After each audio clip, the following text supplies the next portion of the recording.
Start. So, Doug, could you take us through what happened today on the track?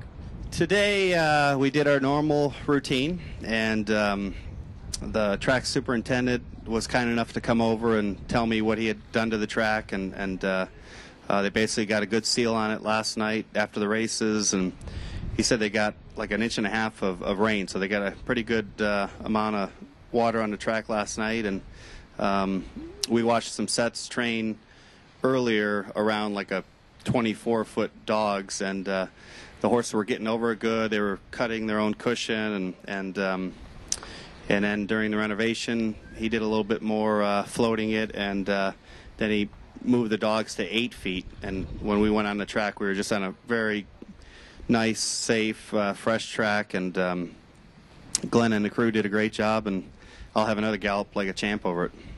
When you look at I'll have another's past performances, one of the races that sticks out is the Hopeful. It was run on an off track, so there have been some questions about, how he would do if the track comes up a little wet on Belmont Stakes Day. How did you think he looked today going over that track, and how would you address those concerns? Yeah, that's a good question, Dan. But I think the Hopeful race was more of he had a lot of trouble in the race, and then he came out of it with sore shins. So I don't think it was a surface. And through this whole Triple Crown run, he's trained on a lot of sloppy tracks, and he gets over it really well. So I don't think the track surface will be an issue. There was a big deal made about the loose horse the other day. I mean, for folks who are here that saw that, I'll have another barely even moved as that horse went by him. I mean, it was like nothing even happened. Has that demeanor that he's shown part of what makes him such a special horse? He does have an amazing mind, and fortunately we've never seen that before, and hopefully we never see that again. But he didn't really react. I know, as I see that Barbara just took some brilliant pictures. As I saw those pictures, because Johnny's first recollection was he didn't even see it, but as you can see in her picture, he could obviously see something was going on behind him, and just thank God we avoided. I've seen those before where the horse will turn around, and if he gets sideways, then you get the old T-bone thing, and that's never good. So we just got very fortunate that all the horses and riders were all safe, and it was just a little bit of a made your heart stop a little bit, but everything was fine. Doug, between the late arrival of Johnny and the detention barn issue, and then that, are you at a point? What about the nasal strip? On the nasal strip, and then the California thing.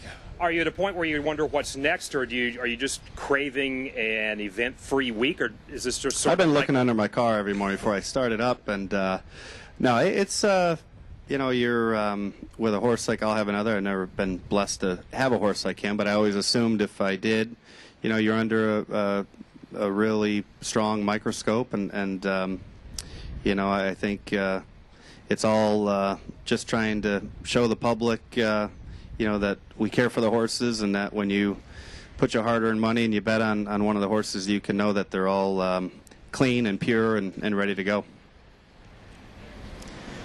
Doug, can you just talk about what the team has really brought to the equation, and can you mention Mr. Diaz, the groom, a little bit, some of his better qualities and what he brings?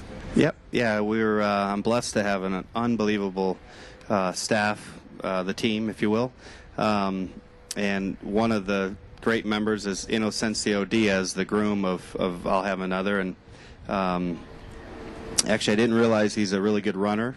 We realized that. We found that out in the 5K over there at Pimlico. He did a really good job over there. And Inocencio is a great guy. He's battled diabetes for like the last 5, 6, 7 years, and you would never know what to talk to him. He's just on a real strict diet, and he works his butt off and never complains, and he gives I'll Have Another so much attention and love that it's he's a priceless part of the team.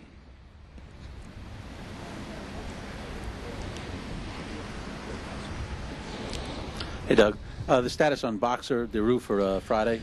Yeah, it looks like as of a couple of days ago, I know I think I said that we weren't going to probably run, but I had Dr. Hunt come over and go over him really good, and he had a bruise on the inside quarter of his right front foot.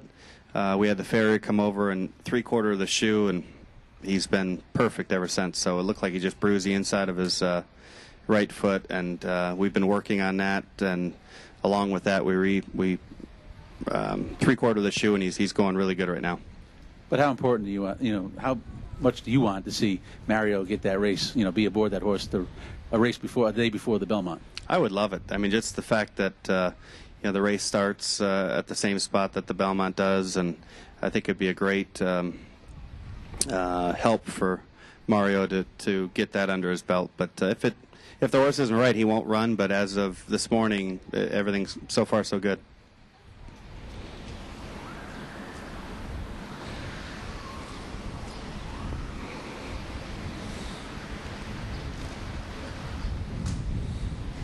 Doug, I noticed this morning TVG is playing all the past 11 failed Belmont attempts. Have you booked a time with Mario yet for your personal video review? We haven't, but probably sometime Tuesday. He comes in Monday night, so Tuesday should be a good day to do that, but we haven't officially set that up yet. Is there a place here you can watch the past Belmonts? Probably somewhere up in the press box or something. Yes, I might lean on Danny to help me with that. Hey, Doug. I'm sure you've been asked this throughout the Triple Crown, but just briefly, was there a point when you looked at I'll Have Another and said, this is a special kind of horse? And when did that happen, and kind of what was going on? Well, I think we've always, with all owners and trainers, with the 2-year-olds, you're very hopeful they're going to turn out to be stakes horses, and when he won first time out, the way he won, we thought he was going to be a stakes caliber horse at that point for sure. And then I think the next big sign that we were onto something really good was the Bob Lewis, because he had trained really well going into it, but first time going 2 turns, first time off a 5-month layoff, that was really an incredible effort, and that's when we started thinking not only is he a stakes horse, but he's a Derby caliber horse. So I think the Bob Lewis was the last sign that we said, aha, this is the real deal here.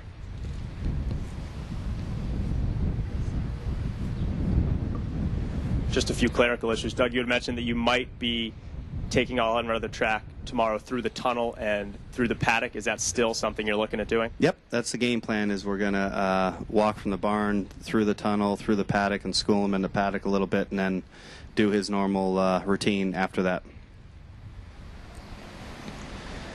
All right, great. All right. Well, as a heads up, we're not going to be having one of these tomorrow. There will be one on Monday, and then next week we've got a number of events lined up.